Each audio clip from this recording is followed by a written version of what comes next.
My daughter Emma has recently discovered that toy stores exist.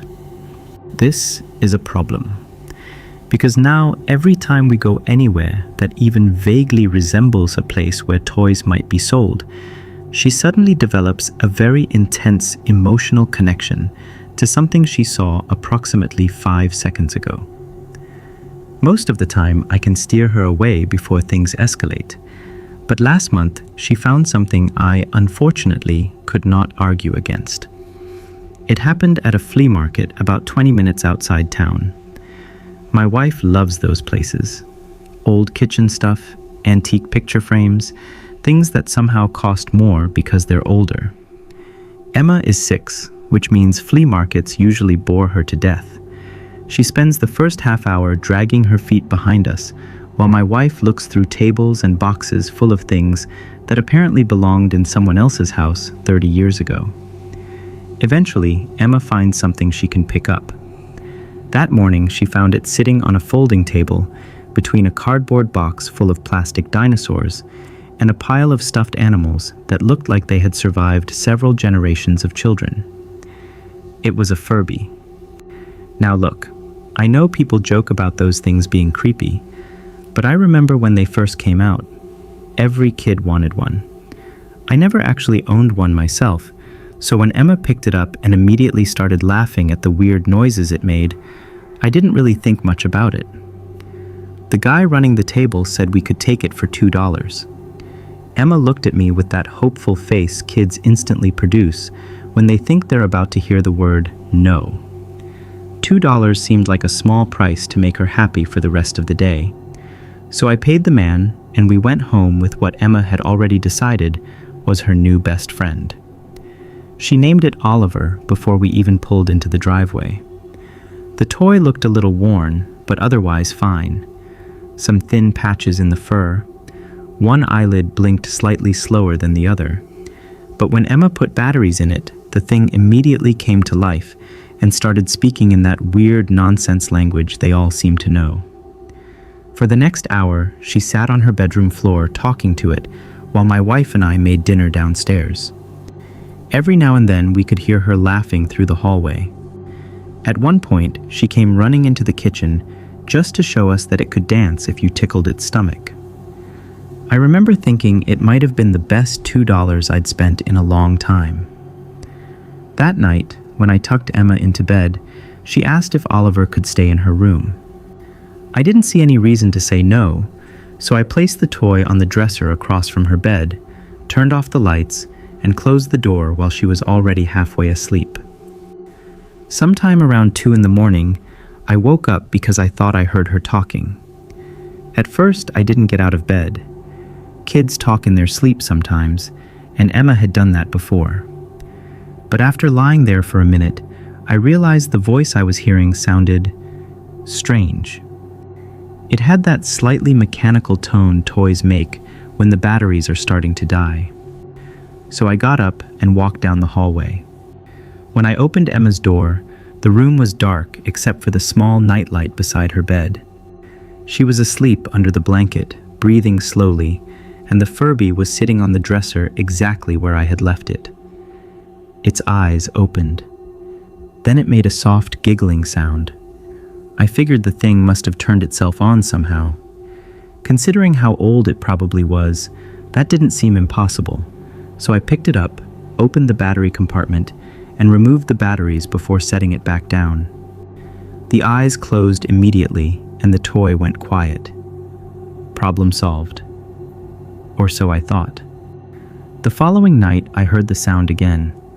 This time, it wasn't laughter. It sounded more like whispering, very faint, but definitely coming from Emma's room. I got out of bed and walked down the hallway, thinking maybe the batteries hadn't been completely dead the night before, and the toy had somehow managed to start itself again. When I opened the door, the room looked exactly the way I had left it. Emma was asleep. The nightlight was still glowing beside her bed, and the dresser stood across the room where it always had. Except the Furby wasn't on it.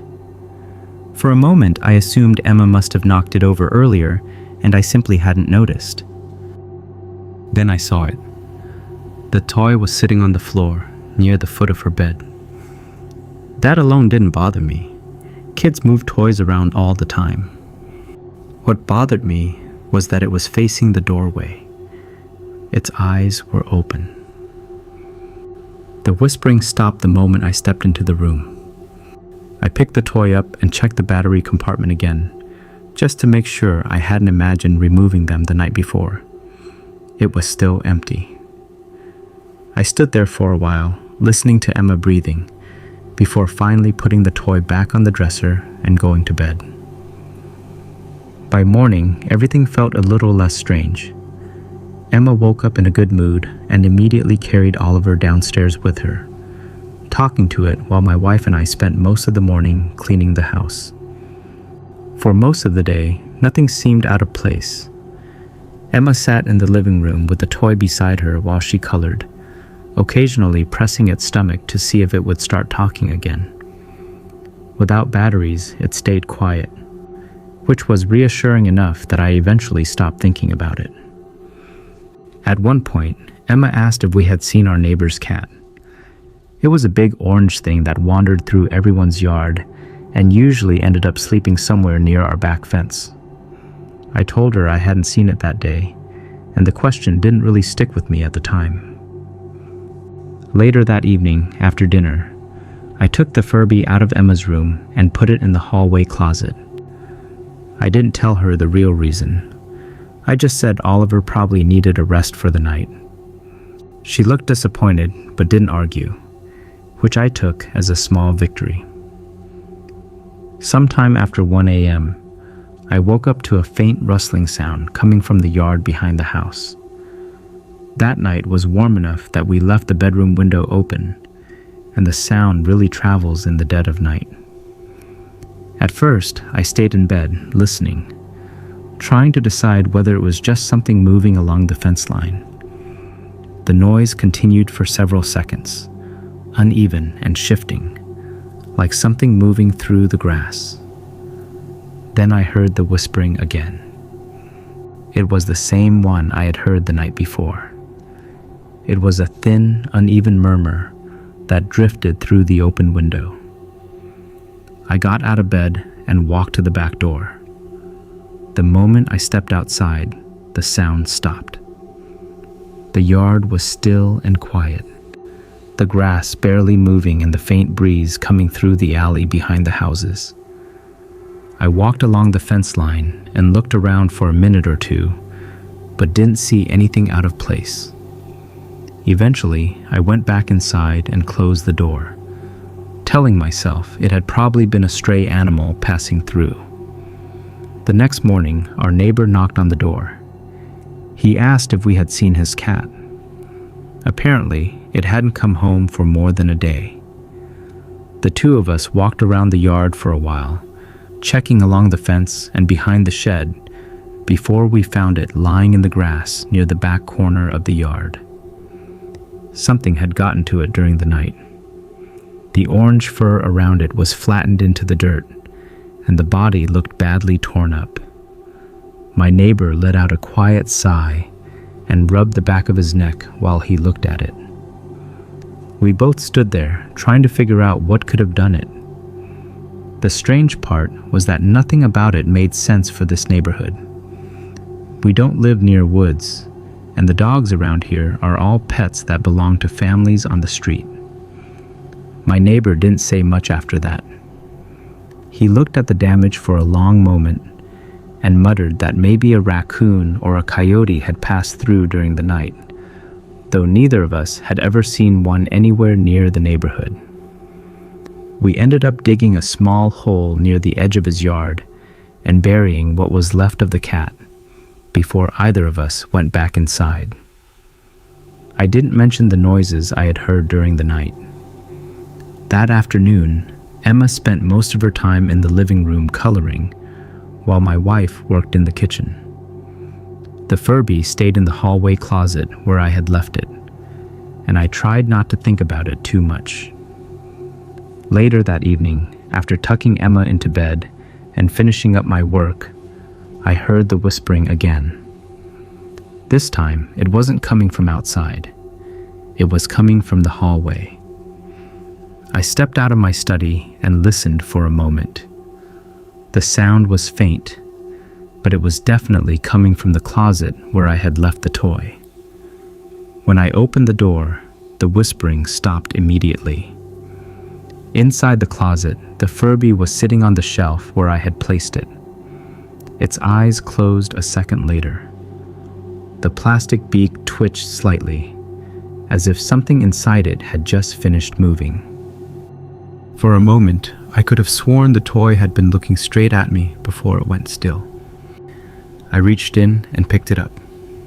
The battery compartment was still empty, but around the edge of its beak, there were several short strands of orange hair caught between the plastic seams, and something dark had dried along the corner. When I saw the fur caught along the edge of the beak, something in my stomach dropped. I stood there in the hallway, holding the toy for a while, turning it slightly in the light, and trying to convince myself I was overreacting. But the more I looked at it, the harder it became to ignore the feeling that something about the situation had already gone too far. I didn't want that thing anywhere near Emma. So later that night, after everyone had gone to bed, I took it outside.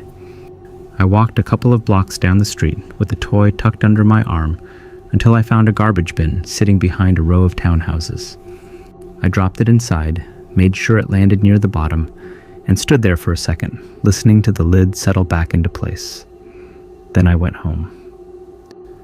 For the next 2 days, nothing happened. Emma asked about Oliver once or twice, and I told her the same thing both times, that it had stopped working and I was going to take it somewhere to see if it could be fixed. She looked disappointed, but didn't push it. By the second evening, I had almost convinced myself that the whole thing had just been a series of strange coincidences that I had allowed to get into my head.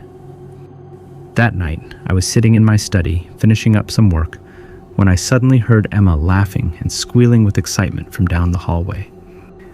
I walked toward her room, expecting to find her playing with something she wasn't supposed to have taken off a shelf. Instead, she was sitting cross-legged on the floor with Oliver in her lap. She looked up at me with a huge grin. "Daddy, thank you for fixing him." For a second, I didn't say anything. The toy looked different. The thin patches in the fur that I had noticed the day we bought it were gone. The fur looked thicker, almost clean, like it had just come out of a box.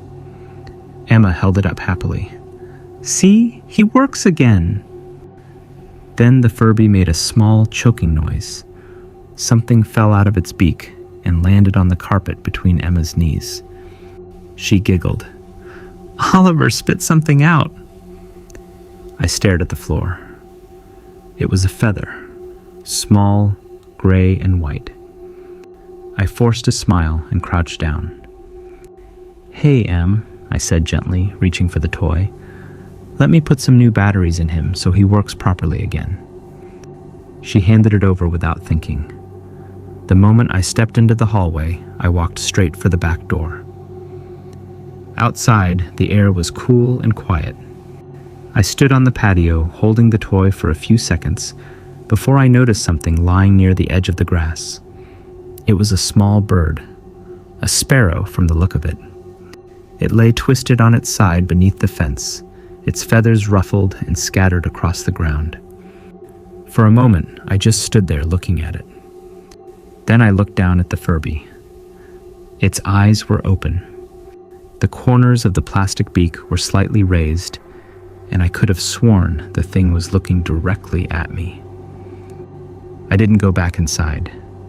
Instead, I walked straight to the shed at the back of the yard and set the toy down on the wooden workbench. For a few seconds, it sat there quietly.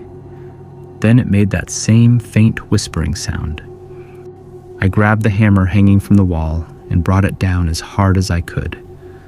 Plastic cracked under the first blow. The second split the casing open. I kept swinging until the thing was nothing but broken pieces scattered across the workbench. After that, I gathered what was left, put it in a box, and drove out of the neighborhood. I didn't stop until I found a construction dumpster several streets away. I threw the box in and didn't look back. By the time I got home, the house was quiet again. Emma was already asleep. My wife was sitting on the couch when I walked in. "Where'd you disappear to?" she asked. Emma wanted Oliver earlier. I shrugged and set my keys down. "Yeah," I said. "It wasn't really fixed. I left it in the shed. I'll deal with it tomorrow." She studied me for a moment, like she knew there was more to the story, but eventually she just nodded and let it go. I went upstairs a few minutes later and checked on Emma before heading to bed.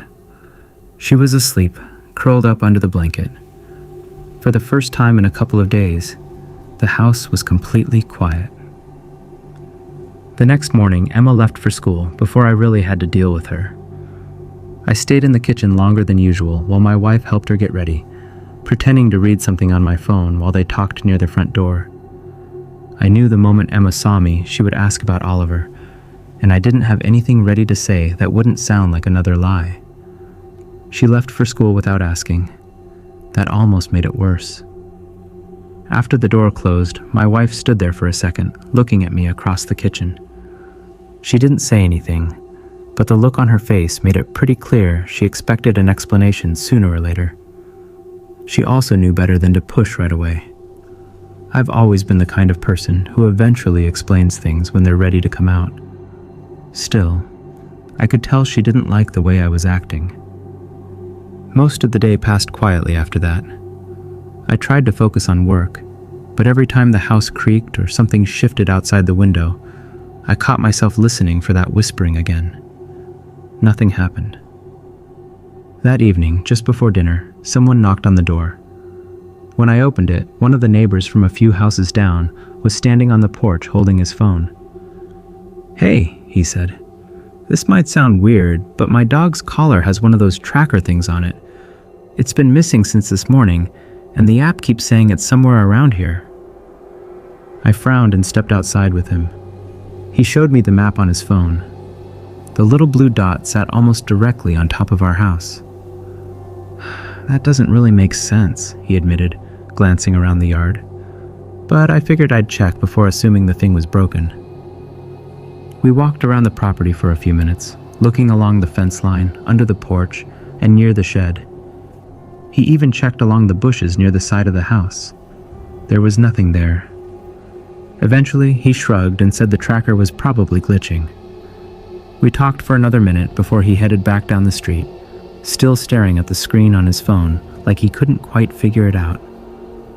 I didn't tell him about the bird or the cat. That night, I couldn't sleep. Sometime after midnight, I ended up standing near the window in our bedroom, looking out over the yard the same way I had the night I heard the rustling outside. For a long time, nothing moved. Then I saw it. The Furby was sitting in the middle of the lawn. It wasn't moving. It was just sitting there in the grass, perfectly upright, its head tilted slightly back as if it were staring up at the sky. For a second, I wondered if I was imagining it. Then the toy lowered its head. Even from the window, I could see the curve of the plastic beak, the shape of the eyes reflecting the faint light from the street. It looked like it was smiling. The Furby jerked once, the way it did when the gears inside it started moving. Then something dropped out of its mouth. I watched it fall into the grass. When the toy lifted its head again, the thing lying on the lawn caught the light. It was a dog collar. The metal tag glimmered in the moonlight, slick with something wet. The Furby turned its head slightly, and for a moment, I had the unmistakable feeling that it was looking directly at me. Then it blinked.